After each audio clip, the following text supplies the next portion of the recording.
So we're recording. Um, I wonder. So yeah, basically, ZuCity Japan is the I would call it a chapter of Zuzulu, or like a local chapter. Zuzulu is just kind of like international community that does all these events and whatever.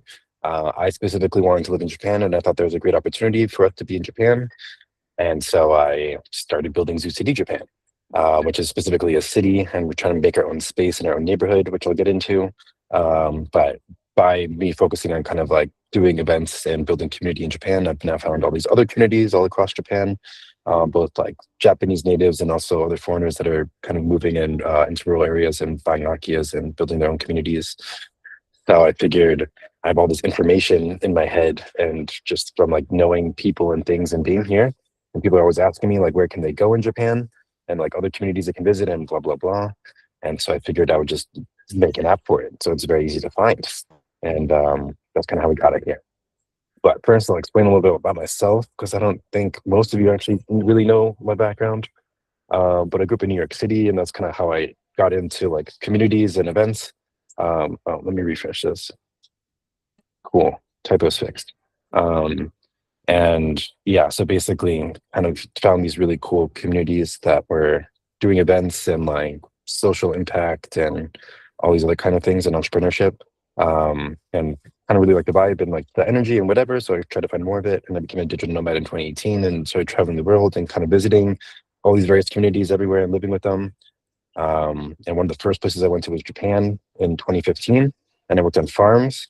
And then since then, I've basically mostly been in rural Japan. I kind of lived in Osaka in 2019, but I actually lived in Hyogo, was in between Kobe and Osaka.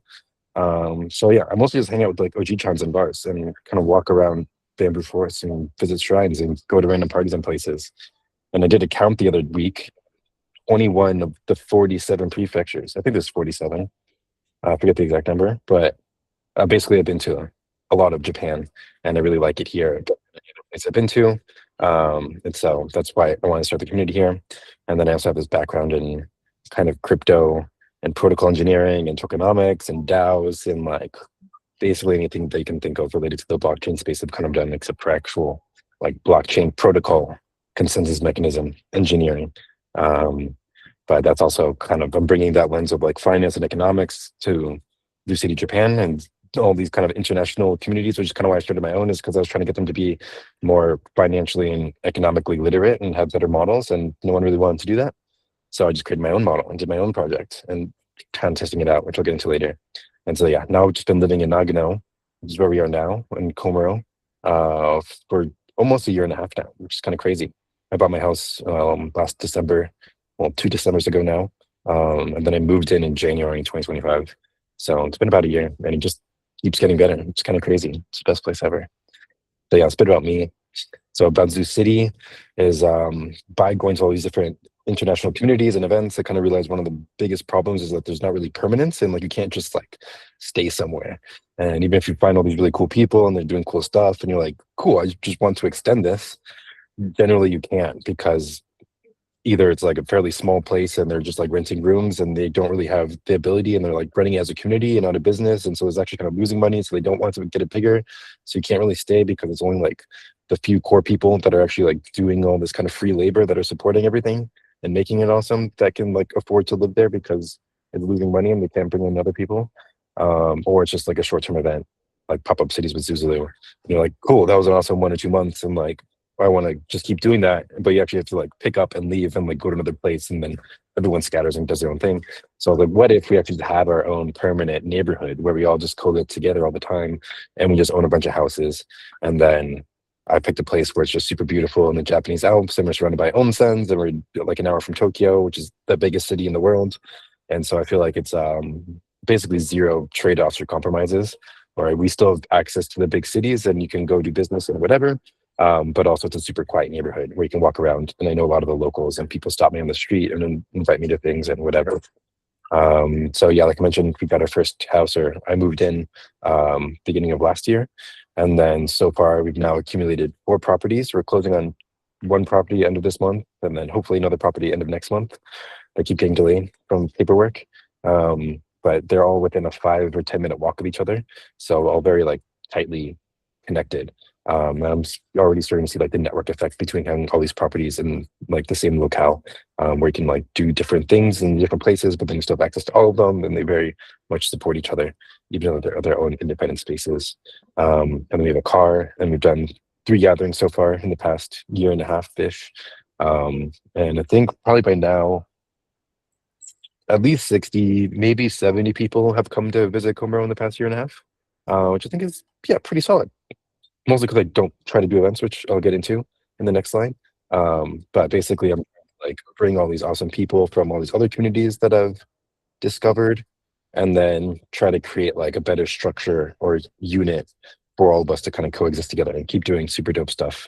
Um, and yeah, so that's kind of the next part is the why is we should actually like own our land and own all the infrastructure and like be creating community wealth together, versus us kind of like paying other people and just kind of hanging out and doing stuff, but there's no real momentum to it. I would say in like the long term, like we spend all this money and all this time and all this energy, and then at the end we kind of just all disperse or eventually just collapses because it's not like a good economic financial model. And then one of the really major big points is like everyone wants the network and no one wants to run a node, which is kind of like a blockchain way of describing it, but it's very much true. And it's what I've noticed with a lot of the network state projects, which is everyone wants to have this network where you can go anywhere in the world and do whatever you want, but no one actually wants to like do the hard part of staying in one place and like doing all the paperwork and operations and building it out and being the person that's responsible and everything like that. So everyone wants this awesome network and being able to do anything they want, but no one actually wants to do all the work that lets everyone do that. And so I'm like, cool, I'll just be the node because everyone wants a network, but no one's building nodes, so I'll build a node. And I can then be part of all the networks because all the networks want nodes because they don't have any and they don't want to really do it themselves. And so I kind of am trying to serve this niche in the market. And then I'm personally very interested in doing like self-sovereign kind of sustainability or physical networks. So we have some solar panels already. I tried to buy a battery, but I wasn't here when it got delivered, so it got sent back to China. We set up like a off-grid water system, so now we're collecting rainwater that we can use to like water our garden and do various things. We bought some old like desktops the other week, and so now we're building like a off-chain kind of media library or like offline media library, so we can like play videos and stuff like that. So we're really trying to like be a self-contained unit within our neighborhood and have everything that we want, because I think that's how we should be living. And we're in rural Japan where we actually have all this abundance around us that we can do that fairly easily. And I also just think it's cool and no one really does it. And so it's kind of awesome if we have our own offline, off-grid infrastructure so that when the apocalypse comes, we're just already ready. And then I kind of see ZuCity as also like an applied research lab kind of for community and event economics specifically. So yeah, I have kind of this background in finance and economics, and my last startup was doing loans and under collateralized lending and on product market fit with events, which is then kind of how I got in seeing into like all the community finances and how they just weren't sustainable and why they kind of always end up collapsing is because none of the founders or communities are really interested in the finance and economics, which is kind of how everything works. And so I see ZuCity as a way for us to kind of iterate on past things and then try to bring it more future forward and see how we can actually like tie in finance and economics into community building and local rural revitalization and stuff like that. So far, I'd say it's been going pretty well. I mean, the basics of it is this, the first line is we just own the land and own the infrastructure. And then whenever we do anything on that land and infrastructure, it gets more valuable, which then means the community has more money and we actually own it as a community. And so if anyone's paying for the event, that's going back to the community. And so all the community money stays within the community and we can invest more into ourselves, which obviously makes us better. And so that's kind of the whole hypothesis behind the ZuCity research experiment, I would say. And then I'm really kind of vibing with the Zai-Zen philosophy that I made up. But Zen is just like, the Zen Buddhist thing, and Zai is just kind of prosperity and wealth. And so it's kind of just like being super chill, but like finding the opportunities and like capitalizing on opportunities when they're there, but not like constantly seeking things. And so that's kind of how I've definitely been approaching ZuCity. I mean, I only invented Zai-Zen a couple of weeks ago, but I really see it as like a marathon and not sprints. So I really don't try to do these big pop-up events or like bring hundreds of people at a time. As for me, I'm like, for me, it's a lifestyle. And so, which is the next slide, but I really want to have like people come and experience it as they should and not just like this kind of bubble event where it's all kind of like manufactured and curated and whatever, sure, an amazing experience, but it's not what your real life can be, or it can be that once we build it out. But if we just keep doing pop-up cities, it's never going to be like a long-term permanent thing in one place. You're going to constantly have to be moving and shifting. And so I'm taking the marathon approach where I just constantly have people here all the time, and there's not like a big influx at one time. And then for me, that's going to like a lot more about what living in Japan is about, is like kind of yukuri and taking it slow and intentional, and developing slowly over time, versus trying to be like the big showy thing that everybody loves, and then you kind of fizzle out. So yeah, there's a lot of whys to ZuCity. Also, well, we're getting to the goals. But yeah, why Japan? It's just obviously the best. I'm not really going to go into it, but it's the best, and also it's the cheapest. It's crazy, and also it's super healthy, and it's like the easiest default healthy lifestyle I've found anywhere in the world. Like you can just go to the onsen for a couple dollars every day if you want to, and super amazing food that's very cheap and accessible and very healthy and all these things. So just Japan's objectively the best, in my opinion, having been to over 30 countries and lived in many places. And so our goal with both the ZuCity app and also for ZuCity Japan, like the Komuro neighborhood, is my goal is to make Japan the number one economy in the world, because I think Japan is number one in everything else. It's just economy, it sucks. And so if we can fix the economy, we can just make everything else in Japan so much better. And then in order to make the economy better, we need more dope people doing more dope things. And so how do we get more people to Japan, which is also, you know, the depopulation problem. And so, yeah, trying to just like bring as many cool people, specifically my friends, to come hang out here and start building things and doing things that are really cool. Oh, is there no presentation being shown? I see it. You can see. Okay. So maybe it's just okay. Everyone can see except one person. Good to know. I'll go back. So yeah, number two is more people, which obviously increases the economy, and also just more dope things. And then I personally hate Tokyo, and I think rural Japan is the real Japan. And so I want to make rural Japan much better, because it is the best already in Japan. And I don't know why everyone goes to Tokyo. I mean, I get why Japanese people do, because it's where jobs are. Don't want to get why foreigner people go there. I think it's the worst place ever. And I totally understand now. I think I'm going to publish a blog, which I was going to write it as a message to the community, but whatever. I actually totally understand Japanese xenophobia now, and I'm maybe a little bit xenophobic myself. And so I really think we need to bring people to rural Japan, where they can understand what a real Japanese lifestyle and culture and everything is. And then maybe Japanese people would hate foreigners less, because foreigners would actually understand Japan. Is also part of the hypothesis. And also part of the reason for the app. Well, because, well, how do you learn how to speak Japanese? And it's probably by living with Japanese people, which I realized in retrospect, having now seen that I've lived with Japanese people for like 10 years, and doing ZuCity Japan is only like the first time I've actually spent time with foreigners in Japan. And I was like, wow, this like totally sucks. I hate hanging out with you guys in Japan, even though you guys are like my best friends in the world, and I love hanging out with you everywhere else. Even my ZuZulu friends in Japan, I'm like, man, can't do this. You guys just don't get it. And so I built this app kind of as a way to drive foreigners to actual like Japanese communities, where they can actually learn what it is to be Japanese and live like a Japanese person and practice the Japanese language more, et cetera, et cetera. And then they'll be better at living in Japan. And then they'll probably want to live more in Japan, because once you actually speak Japanese and kind of get what it's all about, you're like, whoa, this is fucking awesome. Or at least that's my opinion. So yeah, and so the ZuCity concept, I probably should have put this earlier, whatever. But it's not an event, it's a lifestyle. So people are coming and they expect like talks and presentations, things. And I personally, kind of the reason why I did this in Japan is because I was kind of really bored of everyone doing the same thing all over the time. Like every co-living community is basically the same, and every ZuZulu event is basically the same. It's always the crypto track and the AI track and the longevity track. And it's like, okay, guys, we've done this like 5 times now, maybe do something new. And no one really does. So I kind of got tired of all the events. And I'm like, this is all the same event, basically, just different countries. And so now I'm trying to innovate on the lifestyle thing.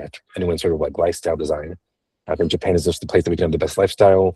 And that's what the original ZuZulu was about. I should actually have dropped the Vitalik quote, but Vitalik has a great quote from like Why I Built ZuZulu, where he says that it's about innovating on like the social structure and social technologies of like what is your day-to-day life and how do you interact with everyone. And that was the whole point of the pop-up city, and like everyone living together for 2 months was so that we could experience what living together would be like. It wasn't about the talks, it was about everyone being there.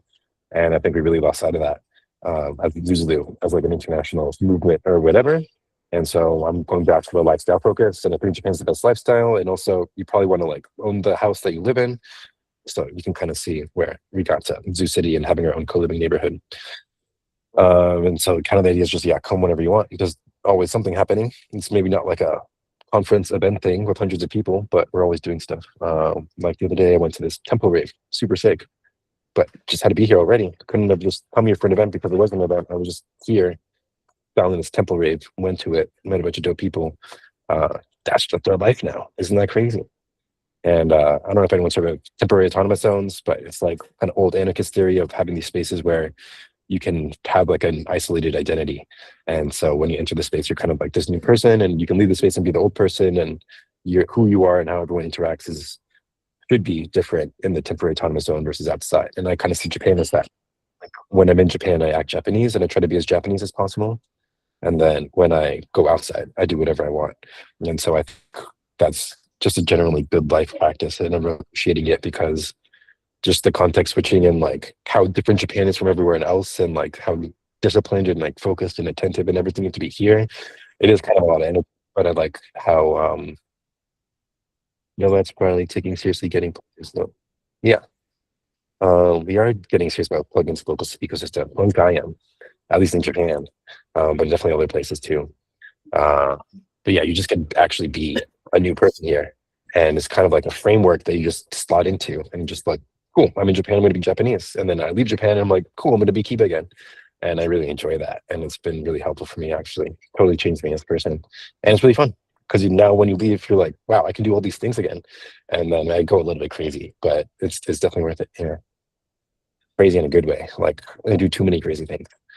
So yeah, again, trying to be like this cultural innovation hub of like how do we combine all these like interesting things that are from around the world, like pop-up cities and nomads and startups and crypto and raves and privacy and like physical and sovereign networks and decentralization and all these like super cool things that are happening all over, and kind of do what Japan's best at, which is like taking something that already exists and then making it even better, making it the bestest, is what I said.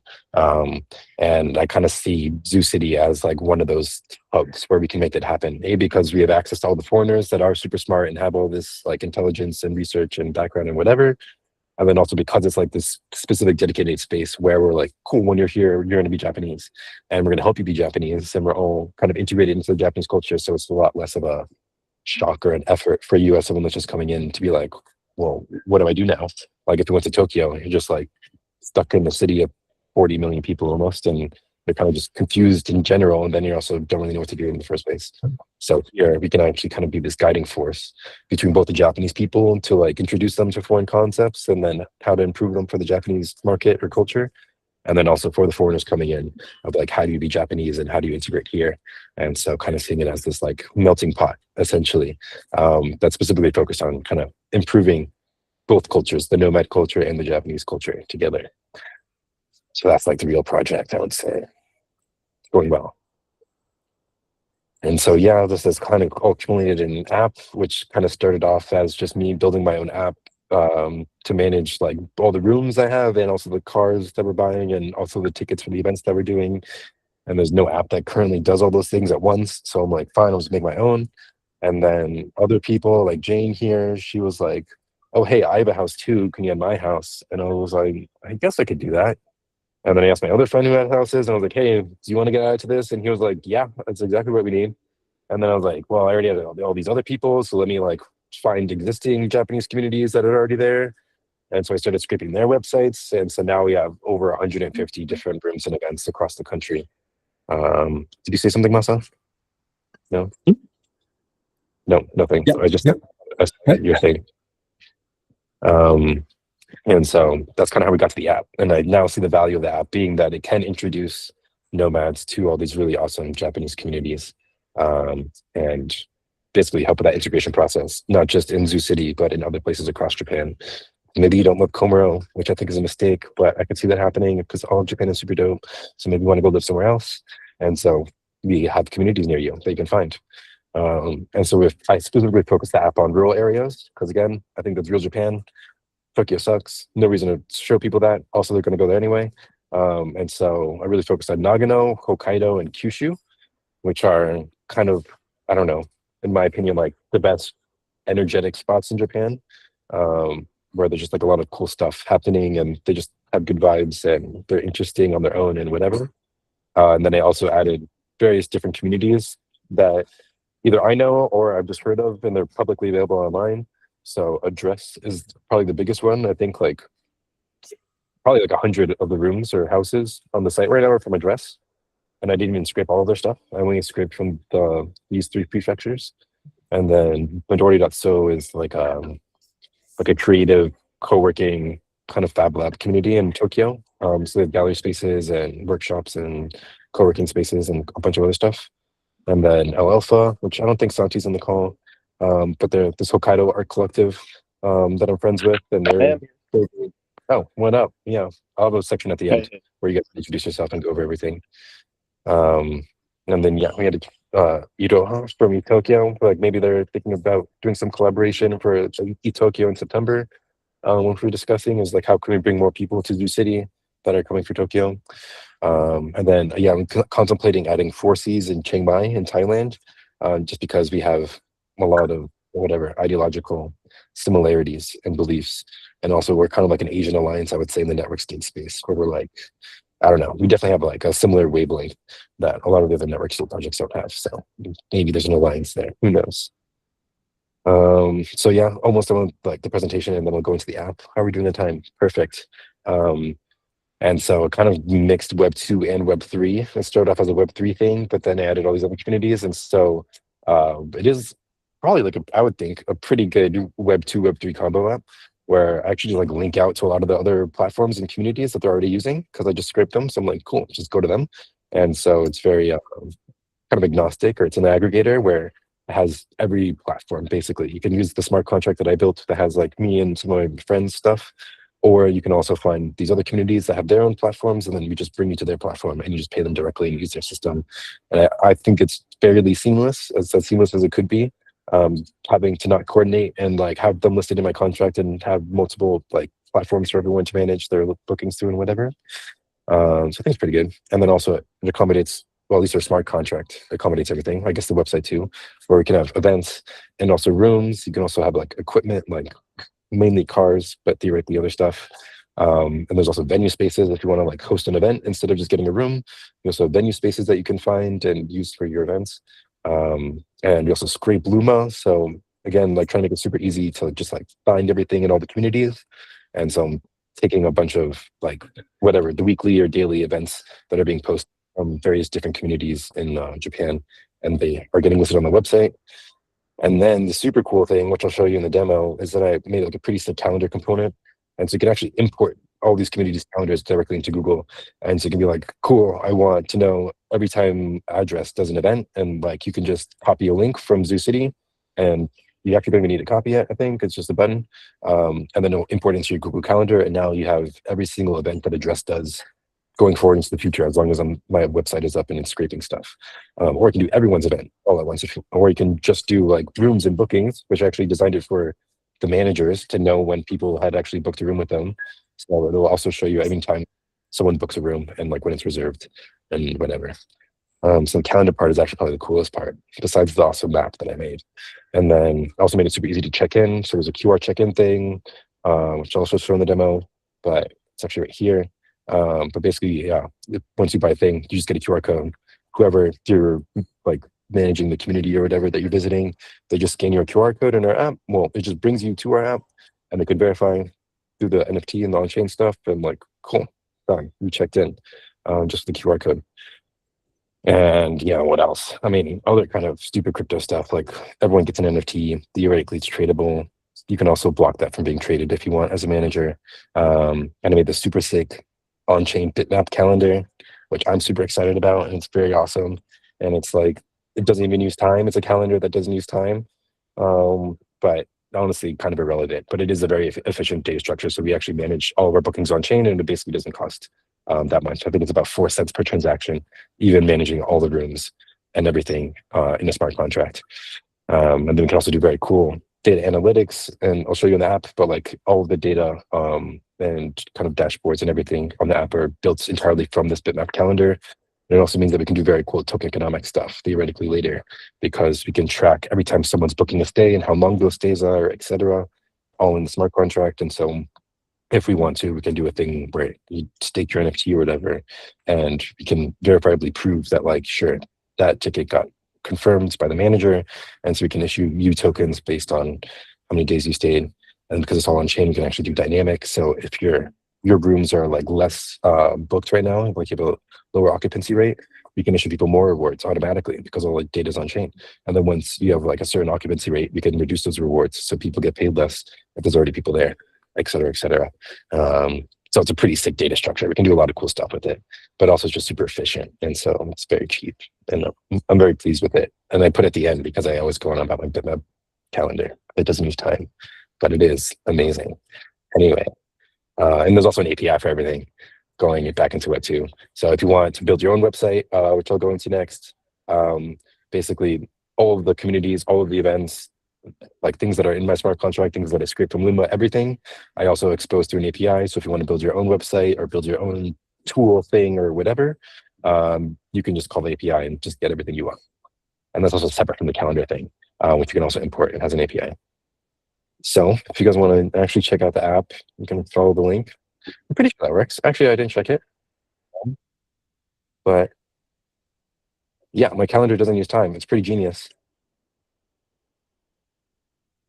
Kairos. I don't know what Kairos is. Kairos versus Chronos, but yeah, that's really cool. Yeah. So what's even cooler about it, which I just invented yesterday, was like, because it doesn't use time, I can just make up my own years. And so like I was like, why am I using 2026? That's just like a normal year, but I don't have to use normal years because I don't have time. And so I zero indexed all my years to Zuzulu. And so right now we're in year 3 in the smart contract because it's Zuzulu was in 2023. And so now we're 2026, so it's the 3rd year. And so now the ZuCity contract is indexed to Zuzulu years, which I think is pretty cool. But you can only do that because there's no time. Yeah. Cool. Okay. I hope that you guys used this already, because I'm going to present the actual app now. But it's just ZuCity.org. I'll also just do that. There you go. So yeah, pretty sick map-based functionality. Yeah, it actually has a whole world. So other people were like, well, it'd be cool if we put all the other pop-up cities in there too. And I'm like, nope, sorry, this is Japan only. Sorry that we're better than you guys, but you can't use our app. And then I color-coded all the different communities. And so orange is address and blah, blah, blah. And there's rooms that you can get. There's just rooms, and there's also just entire houses or villas that you can rent. And green, well, there actually should be buildings. Some of the data is still wrong because I scraped it and the algorithm wasn't exactly correct. But like some of these should be like venue spaces, not houses for Midori.so. So yeah, you can explore everything through the map. And then I also have these like little shortcuts. I made a Komuro one. So you can see Komuro, and these are all the venue spaces that are around Komuro if you want to come visit. And then all the red are things that are owned by me, or by ZuCity, et cetera, et cetera. I don't know if I'll do the whole thing, but I'll actually do yours because I did a test thing.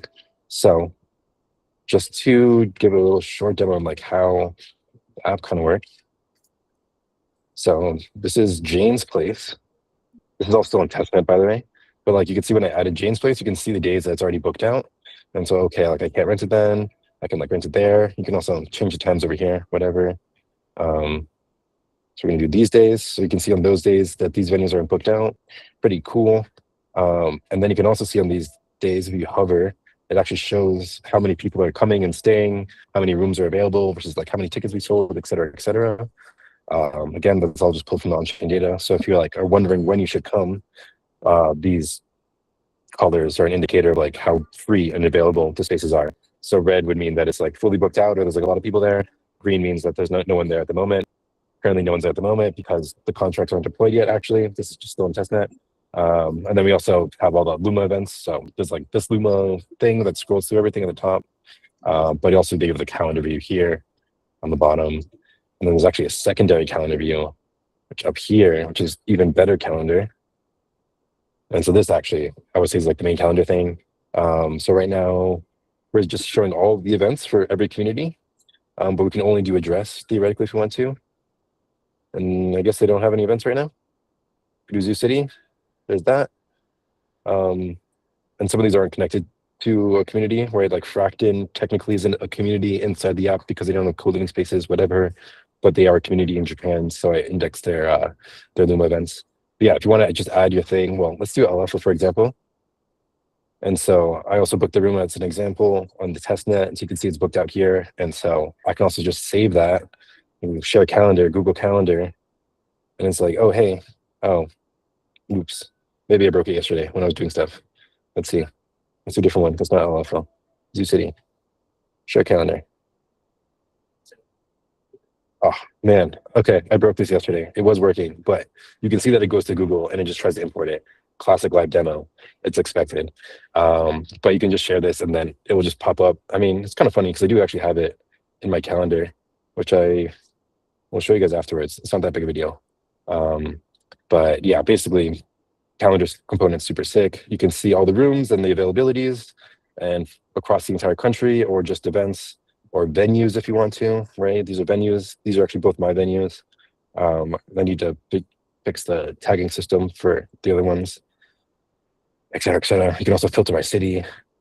And so you can find like specifically what you want to do in each place, right? So yeah, that's the calendar component. And then you can also apply to different places. That's more of a legal thing. I won't actually do that. And you can also just check in, which currently uses a wallet. I actually wonder if you can just use email. I guess so. A little testnet wallet. And dun, dun, dun. Man, hate crypto. What is this? Why is it treasure? No, don't do that.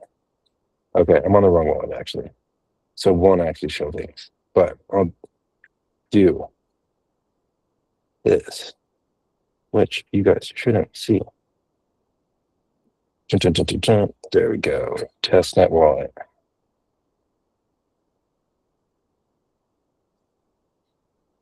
But the check-in works for like, yeah, both guests and also the managers.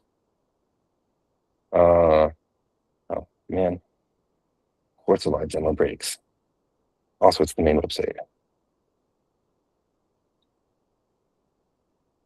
Apparently, I also broke this. No way. Maybe check-in is not working at the moment. Theoretically, it works though. I promise. And all it does is just show it just scans your QR code. It just generates a QR code for you. Basically, it's pretty simple. Which is funny that it broke because it actually doesn't do anything. Yeah, I mean, it's not really that the demo god's forsaken me. It's just classic demo. How can you not expect it to break, especially when I pushed a bunch of code yesterday? Yeah. It also could just be that it's the live thing, and I haven't used the live app. I mostly just use localhost. Dun, dun, dun. Dun, dun, dun. Oh yeah, it's an RPC error. It's saying I'm on the wrong chain. Oh, am I on the wrong chain? That would be why. Yeah. Okay. Figured it out. Classic Web3 things. There we go.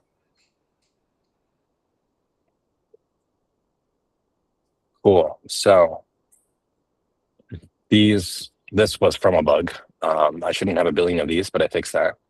And so, yeah, basically you can see all the different events and tickets and rooms and whatever that people have booked.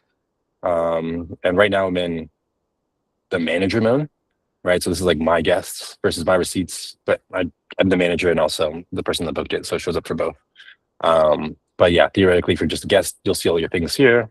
And then these are ones that you've already been to. And then if you're a manager, then you can see all the individual people and like approve or decline them. I have a different dashboard where I like pulled in a bunch of data and information about a user based on their address, which is a different admin dashboard, which I no longer use anymore. This is the new one. It's actually way simpler and better. So I just need to like kind of port over kind of that information stuff. So it'll kind of show you as a manager already, like if the person that had the like bought the ticket connected their email and like what is their email, what are the different profiles like Twitter or I think Twitter is maybe the only one that we could grab from like an email and their user address. But yeah, it basically just like takes through the information available, does some AI stuff, finds all the different profiles that they can online about that person, and then it will display that information for you so that you don't have to kind of like ask the people questions or like read through all these things and whatever. And then there's also an application form, which currently I only have for myself. But yeah, if you're a manager, I can also make an application form for you. And then that will also display on any like any receipt that people buy for you. So like if someone checks in or does an application form, then it'll automatically be associated with their ticket. And then you can see both of those together. So yeah, it's kind of like a full stack kind of not even full stack, but it kind of manages the general life cycle of kind of coming and going to a community and what you want to manage there, which is pretty funny. The only reason I built this is because I keep asking people to build this, people that specifically have, you know, community co-living companies that they raised money for and did all this stuff. And I'm like, hey guys, just make an app where I can find places and book a place. And no one built that really. And then even Zoozloo, I feel like this is a better app than most Zoozloo has made for any of their shit. And I'd even make this for anyone besides myself. And so I don't know. I feel like it's pretty basic. It's really just the map. Let's see. Go back. Yeah, just this map interface, I feel like it's pretty sick. And then you have the calendar component on top of it. And then I feel like that kind of services all your needs as a community. You can find it by location. You can also like do things by time, which might actually be broken at the moment. But basically, when you select your dates, different things on the map will disappear based on whether or not they're available on those dates or not. Things like that. And I think that's it for the app demo. Anything else? You can also do it in Japanese. Look at that. Also light theme. And you can also just search for specific communities as well, I should say. So yeah, if you just want to alpha, it will remove everyone else's listings and it will only show you theirs and go directly to where they are on the map. Versus if I did just Hokkaido in general, you see how everyone shows up. So you can also like pick specific communities and you just see what you want from them. Yeah, that's about it. And then you can also just search from here, but that's kind of like not as supported, but you can. But yeah, this is only Hokkaido at the moment. And theoretically, we could also add in like a second overlay on the map, which is like houses that are available to actually buy and purchase. But I kind of already know where I want to buy houses, and I'm not really interested in helping other people buy houses unless it's in Komuro. So it's currently not a supported feature, but it could be added on. It's just another data layer. Anything else? I think that's about it. Any questions? Did I mention my on-chain bitmap calendar that doesn't use time? Zillow, yeah, but Zillow's pretty whack in general. And also it doesn't really work for Akias, which are the best deals. So not Zillow, but it could be ish like Zillow. I'm basing. Basing? Yeah. Sick. Happy to hear me say it. Oh, BSing. Word. But I mean, it is basically Zillow. That is like what the end up product would be, which is why I don't want to do it. It's like I would just have to make Zillow for Akias, and that's what's kind of lame and boring in my opinion. I'd rather just buy them myself.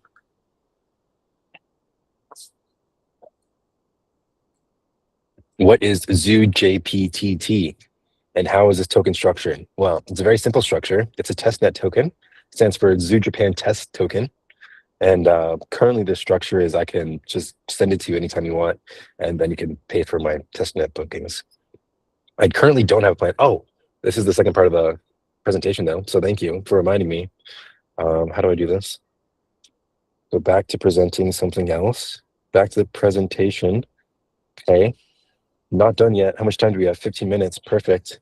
So I built in trust networks into the contract and into the app. It's pretty sick. Implicit trust networks.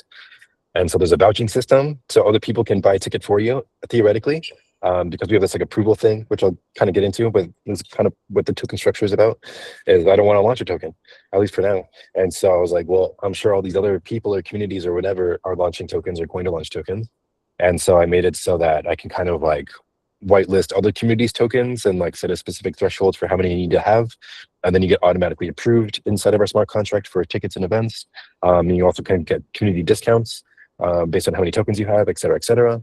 And so, yeah, the vouching system is basically like if someone else is kind of within our community network already and you want to book a place or maybe you want to come with them, that person can buy tickets on other people's behalf. And those tickets will automatically get approved even though they're going to someone else because the person that bought them or went through the process was approved. Now, everyone they vouch for, bought a ticket for, is automatically approved. But then how this is also structured is then that person that buys them kind of becomes like the leader, and all the tickets go through them. And well, technically everyone has their own ticket, whatever. It's a little bit of complicated, not really complicated, but like they have like the leader ticket, and like that leader ticket kind of manages all the tickets. And so like that person is like the responsible person. And so everything comes back to them. Kind of like in Japan, where, with like community relationship structures or whatever. So there's this whole vouching system. And also that's kind of good. I mentioned it before, but you can also then mint to like a mobile wallet if you want to.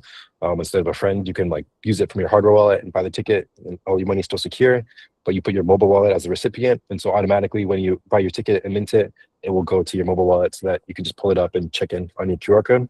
Like before, again, super sick UX. Maybe I've done this before. And then community discounts for basically, having a certain amount of tokens from some other community. At the moment, there's no communities because I haven't found any tokens I want to add yet. What was I going to say about that? Oh, but it's like tiered. And so if you have more of the tokens, you can get bigger discounts.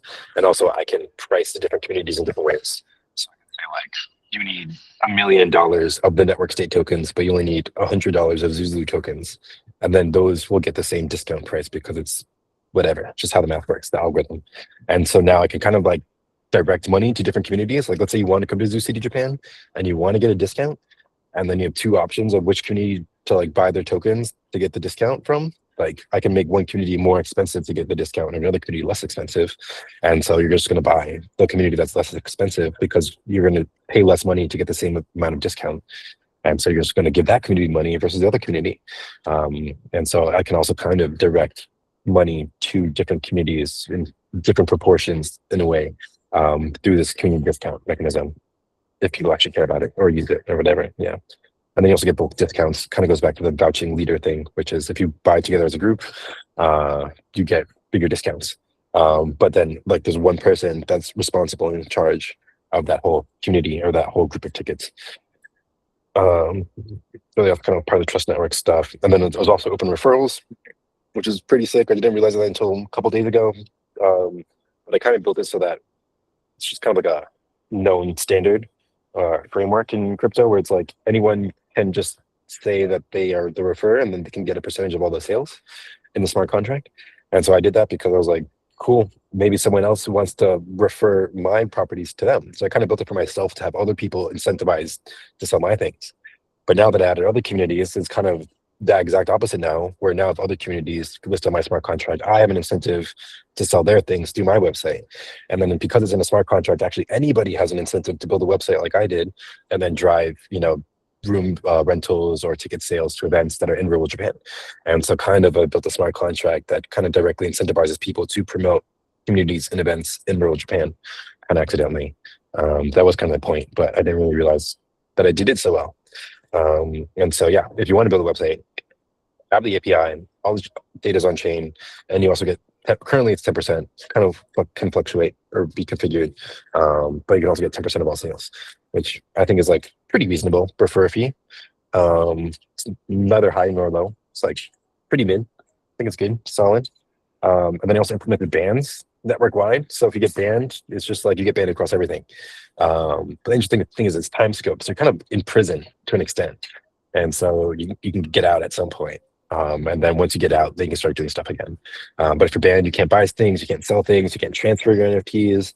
You're just like completely blocked from doing anything, basically, until the time runs out. And then you can join again. So you have like time to contemplate. You're not just like banned, but you have time to contemplate why you got banned, and then can come back and be like, sorry guys, I see what I did there.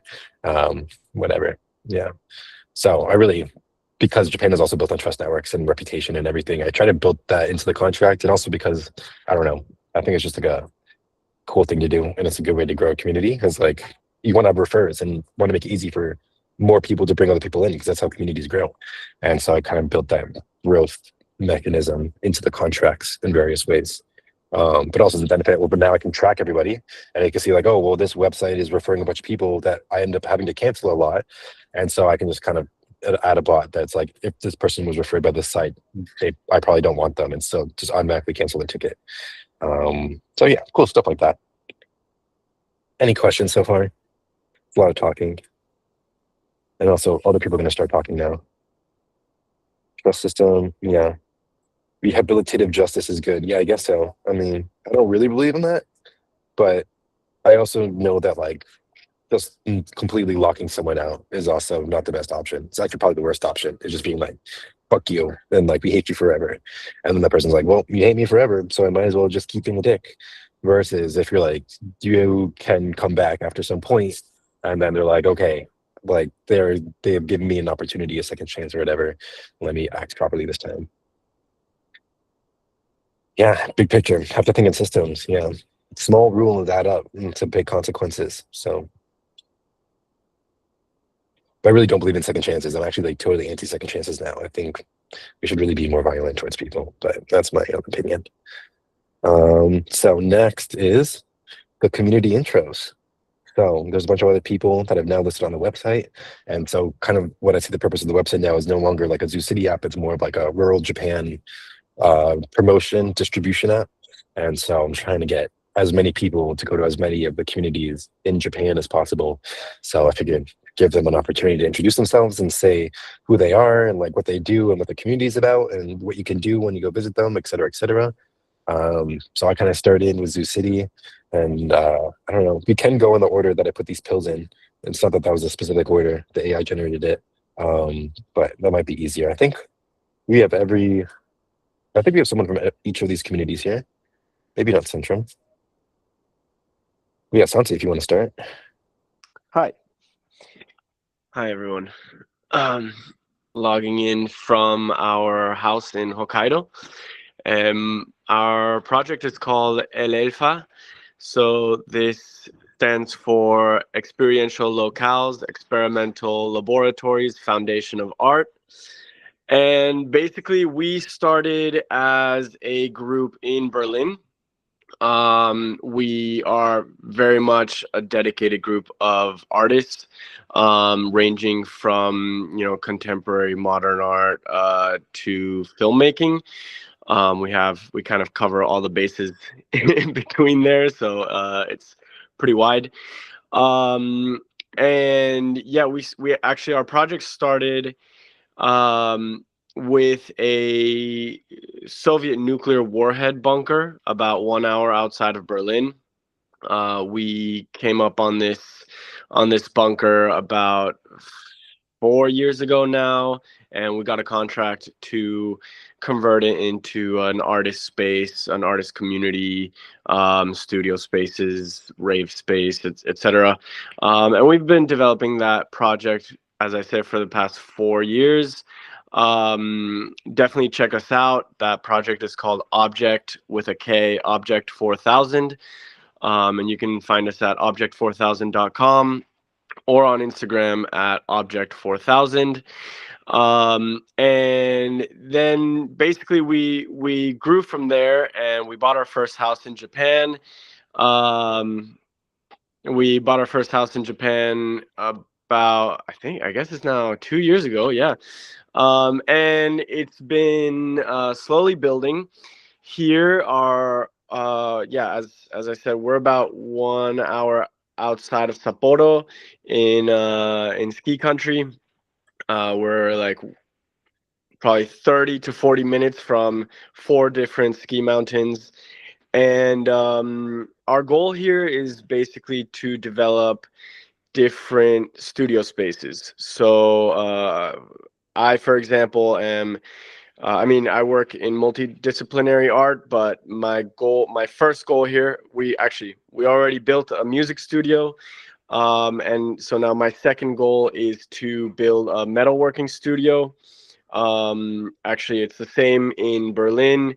We already have a really nice music studio in the city. And then we have, the bunker is a massive music studio. We also have an anechoic chamber there, but we've developed also a metal foundry at the bunker.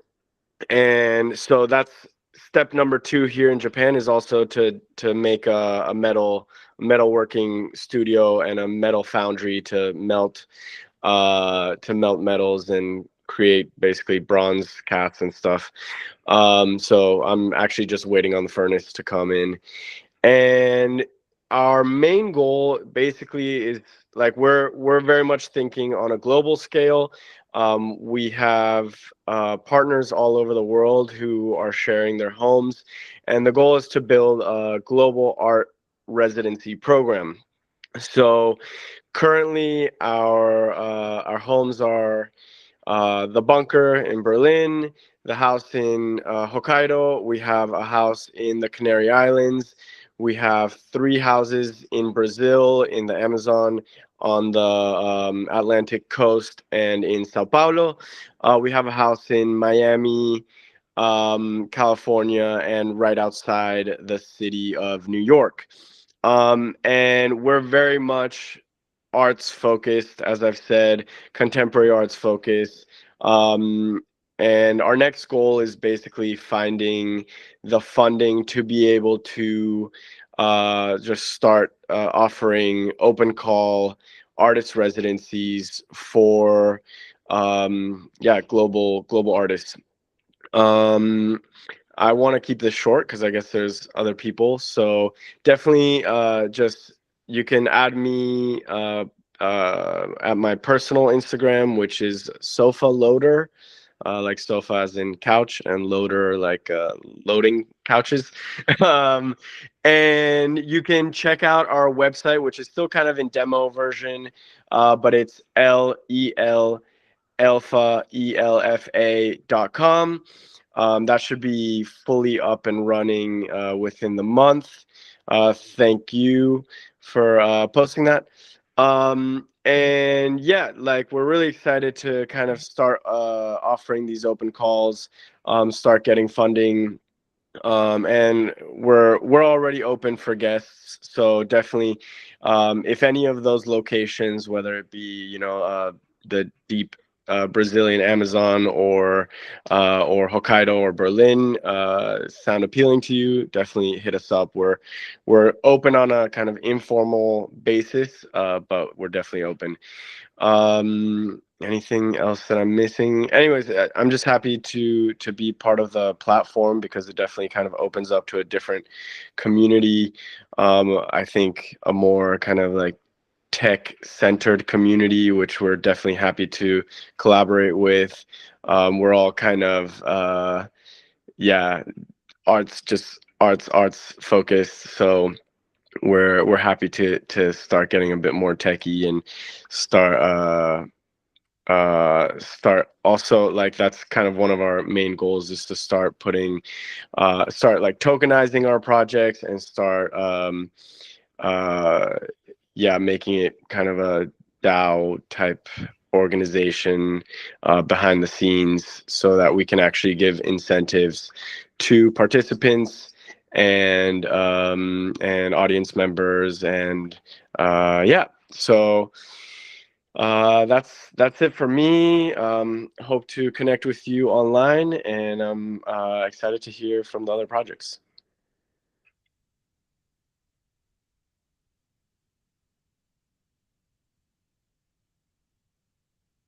Yo, thank you, Santi. That was great. Perfect. Uh, Next we have Ku. Shinya was here. Is he still here? He was here earlier, but he's on a train and he had to jump off. So I can talk a little bit about the village. Cool. Yeah, go for it. Thanks. Just sent a link to the chat as well. But this cool village was this. It's also kind of like a pop up, not so much a city, but it was a village taking the course over 2 weeks. And they're planning a second iteration this coming, I believe. When was it? It was supposed to be this year, sometime in It's like next month. yeah, it was like May or something, right? April or May. Yeah, Yeah, like end of April to early May. yeah, and Glue Village is basically a pop-up village, much kind of like similar to Kiba's concept regarding, like it's less about hosting a bunch of conferences and sessions, but it's more about just creating a space in which people can, coexist and be intentional with the way they spend their time, and, let the sort of ideas and the projects, emerge as the people spend time together. So during those the Glue Village, period, people would, gather around and let's say build a sauna together, or they would, pick up some tea and boil some tea together. So there would all be all these like different local projects. And many of them are themed around sort of like self-sustainability and like sovereignty, right? Like how do you secure your own food? How do you secure your own warmth? How can we secure our own sort of incentive and economic system within the village? And so that sort of experimentation is where Kiba and I met almost a year ago, less than a year ago, actually, half a year ago, and which which then it's still an ongoing project, but it's separate from ZuCity because now we're trying to set up this thing in Komoro more as a permanent structure. But yeah, Clubit is also like one of those inspirational programs. And if any of you guys are interested, totally welcome to join. I highly recommend Ku. I think it was probably the best pop-up city It I've was been to really besides nice, yeah. like actual Zuzulu. Yeah, it was like super well organized and it was really cool. Like integration with the local community, like working on like actual projects and on farms with them and stuff. Mm-hmm. Mm-hmm. Yeah, thanks for that. And yeah, maybe I'll like clarify. So there's like the communities that are on the website, but it's specifically only really listed in like co-living communities. That's like the things that you'll see on the map.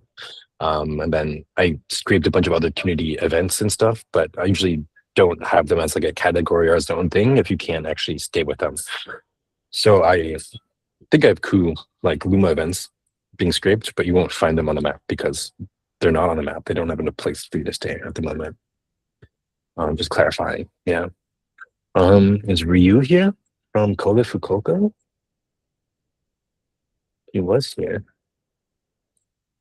People might have dropped by now, though. Let's see. Oh, Rio? No? Okay, you might not be here. But I happened to get on a call with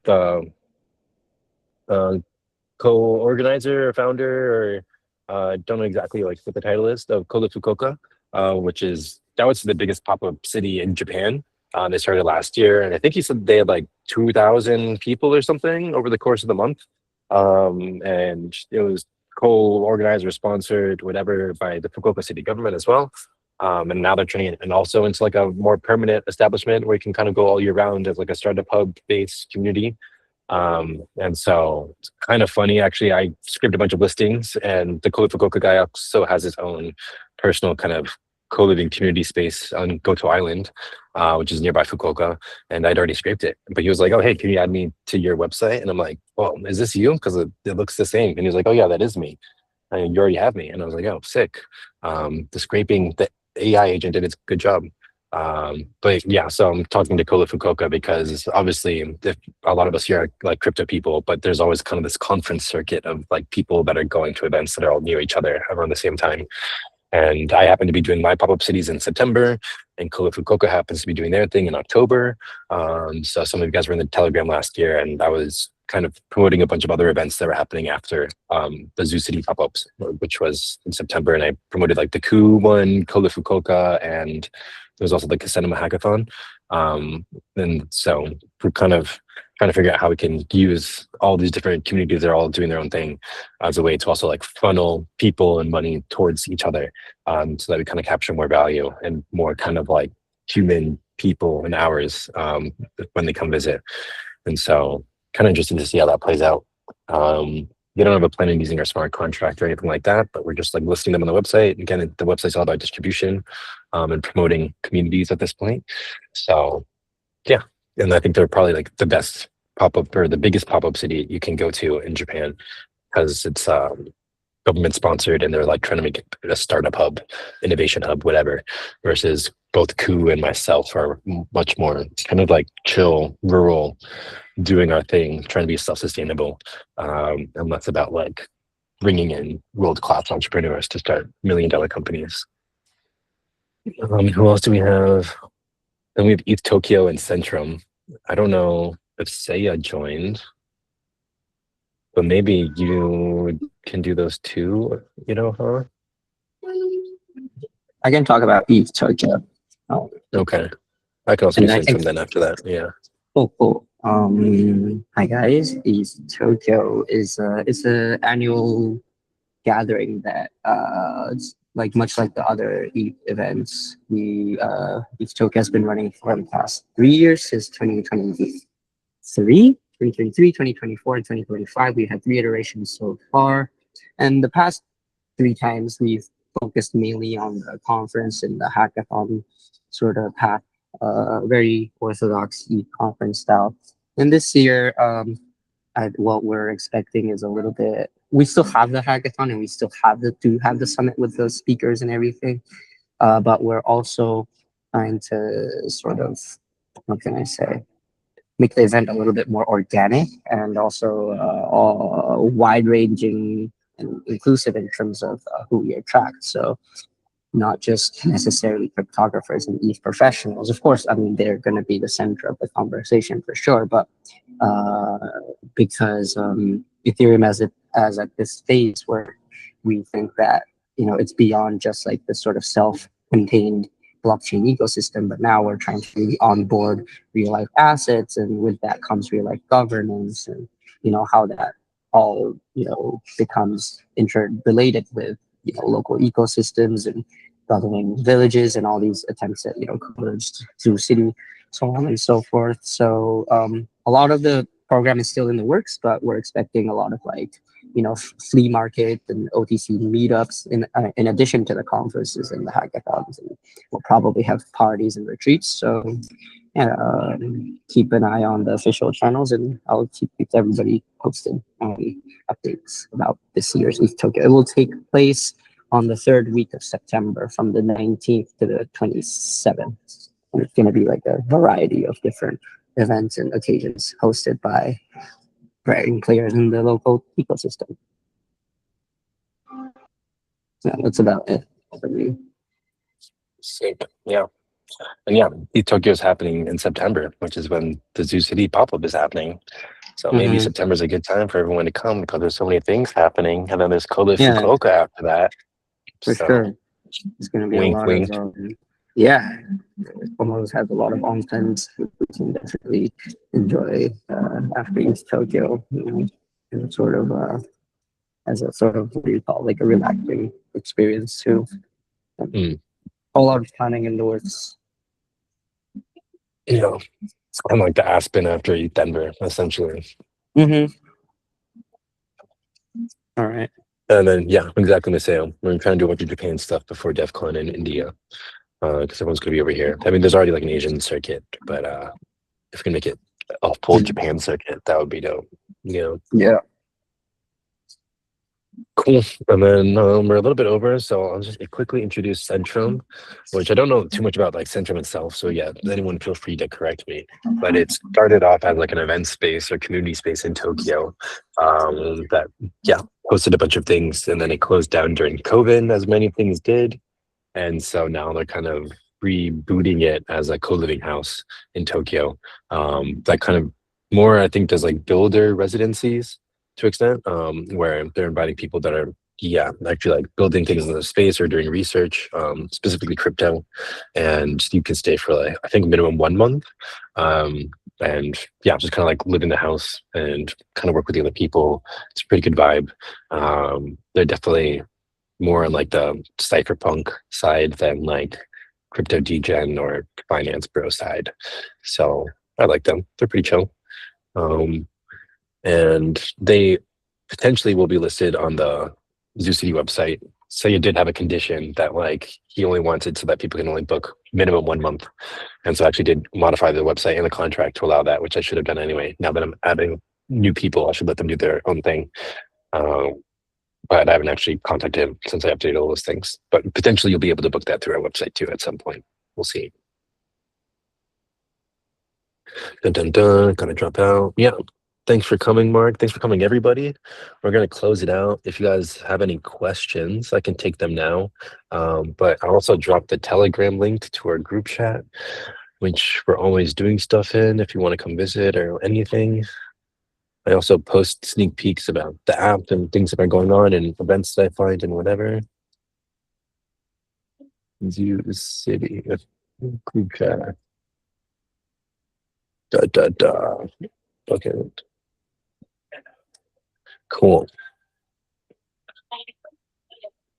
Any other messages? No, that's about it. Yeah. Yeah, just stay tuned. Highly recommend. Well, once I fix the calendar component or that share button thing, highly recommend importing a calendar if you're interested in doing stuff in Japan, because I've already found it super useful in the past like month, where I just like see this thing pop up on my calendar. And I'm like, oh, what's that? And it's just like some cool event that one of my friends has hosted. And I'm like, oh, that's cool that that just showed up and I know about it now without anyone having to tell me. So I found the calendar imported into my Google account to be super useful. So I highly recommend that, but I have to fix it first apparently. But there's also a manual way to do it if that button doesn't work, which is what I did in the first place. So yeah, that's about it. And then I guess the other thing is if you guys know any other dope communities that you want to have shown, displayed, whatever on the website, you really just need to send me like a URL of them, and then I can basically scrape all the data and get everything I need from that. Maybe a location, a Google Maps pin would also help, but even just a website that can basically do everything. So yeah, we just want more people on the website so we can show all the opportunities that Japan has, and so more people come here and go experience all the real opportunities, and don't just go Mario Kart driving in Tokyo. It's true. That's what most people do. That's why they suck, and that's why everyone hates tourists. So let's solve that, right? Cool. Well, I should do camera ink. Thanks, you guys. Arigatou gozaimasu. See you later. Mada. Yeah. Thanks, Kiba.